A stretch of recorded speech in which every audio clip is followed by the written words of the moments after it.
Good morning, Alan. Hello, everyone else. Welcome to TARDIS Spider. Today, the seventh Doctor and Ace, a closing act. If you enjoy this video, please subscribe, please like, please leave a comment. Your subscription is appreciated. So now, the seventh Doctor and Ace, a closing act. I'm going now. Yes, that's right. You're going. You've been gone for ages. You're already gone. You're still here. You just arrived. I haven't met you yet. It all depends on who you are and how you look at it. When season 24 closed, a new and different atmosphere was on the way for Doctor Who. Ace and the Doctor, the closing act. Sylvester McCoy and Sophie Aldred are the Doctor and Ace, the final Doctor and companion of the classic series. They will have the most unique relationship of any Doctor companion. This Doctor will also change during his incarnation more than any since Hartnell. McCoy thought it was time to give the Doctor a darker, more mysterious nature, finding that he and Andrew Cartmel shared thinking along similar thoughts. In Time and the Ronnie, it was said the Doctor was 953 years old. Living and traveling for over 900 years, he had spent so much of that time fighting. There must be so much that he never reveals. He must imagine things in ways beyond our understanding. Yet he must feel so distant, so disconnected to mere mortal man. Along with a change in the Doctor, it was decided to have more references and connections to the past. At this time, VHS tapes were becoming readily available to the public, making Doctor Who's past now something that could be revisited. Season 25 would open with Remembrance of the Daleks, the unofficial 25th anniversary story. It includes a return to both Coal Hill School and the Foreman's Scrapyard. While Ace is wandering around the school, she will come across a copy of The French Revolution, a book left behind by Susan. And the Doctor has definitely changed. He's more introspective and regretting the risk of time travel, even as he would manipulate friends and enemies alike to fulfill a master plan. He would speak darkly of the human capacity for ignorance and violence, even as he orchestrated the complete destruction of the planet Skaro, talking a Dalek into destroying itself, earning his name in Dalek legend, the destroyer of worlds. Even as a darker side was emerging, a mentor-student relationship was being forged with Seven and Ace. Sylvester McCoy wanted Ace to be someone growing into a hero who could, and many believed would, have her own adventures. McCoy also wanted a remodel of the TARDIS interior. But this is classic Doctor Who, and the budget spoke loudly. No, too expensive. Kevin Clark, writer of Silver Nemesis, proposed that the Doctor was taking care of the Earth because he had unleashed an evil that had escaped his control. The villain of the story would be Nemesis. Now, JNT would insist that the Cybermen be added, as they were silver, to coincide with the 25th anniversary. Silver Nemesis strikes many as one of the stranger stories. The Doctor has imprisoned a statue of living metal, Nemesis, turning it into an asteroid with an oblong orbit around the Earth, nearing every 25 years, its presence causing catastrophe. Its secret was also known by a witch, who knew the Doctor's past and wanted Nemesis to rule the world, even as the Cybermen and a group of Nazis seek the statue and its parts. Leaving us with many questions. Who is the witch? How does she know the Doctor? How does she know his past? And if the Doctor knows the asteroid causes trouble, why does he not alter the orbit, since he created it?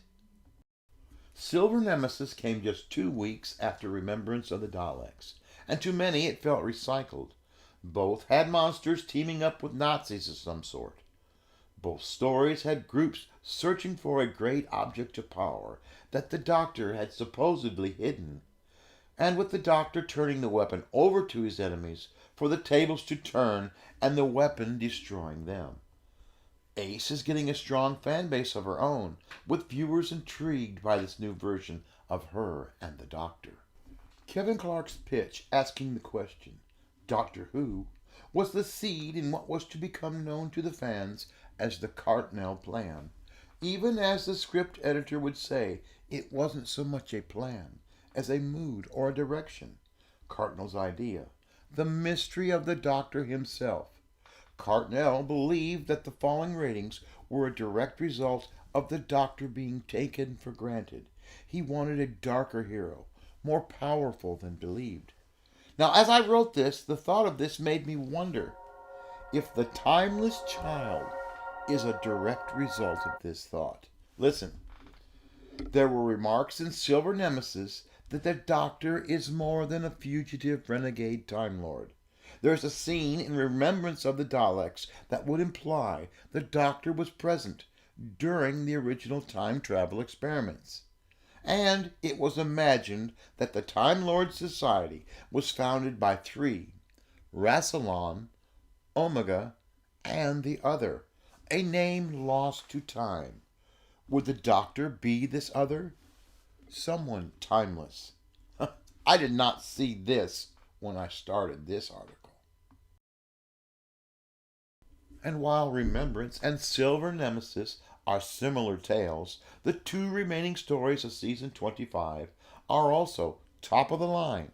The Happiness Patrol is Doctor Who's look at the conservative government of the time, with the memorable one-time villain, the Candyman. This dark tale happens in the course of a long, dark night. The greatest show in the galaxy. I never could decide if the Doctor's visit to the psychic circus was random or on purpose, as by this point we never know what is going on in the Doctor's mind. The physical gods are lame in appearance, but the head clown is definitely creepy. Don't forget a pompous exaggeration of the Great White Explorer and a werewolf. Top all that off with a bit of stage comedy by McCoy. So in season 25, we have 4 stories, every one of them very good or better. And we have a darker Doctor on a journey only he knows the planned route. The Brigadier returns to open season 26. Battlefield has a return of the now retired Brigadier and unit. The Doctor and the Brigadier will save the world from being a battlefield in the long historic war between Morgaine Le Fay and Arthur. Morgaine would recognize the Doctor as Merlin with a different face. The Doctor will tell Ace he has never been Merlin, but maybe someday. This story brings in some of the worst viewing figures in the series' history. The story Longborough was reworked into Ghostlight, a most bizarre tale that is totally unexplainable. It has aliens obsessed with cataloging all life, an angelic appearing being named Light. All the while, the Doctor was forcing Ace to confront her past. This story often wandered, and it went nowhere. The Curse of Fenric, another tale of the chess-master Doctor, set against a great evil that thinks it has escaped a trap the Doctor laid so long ago.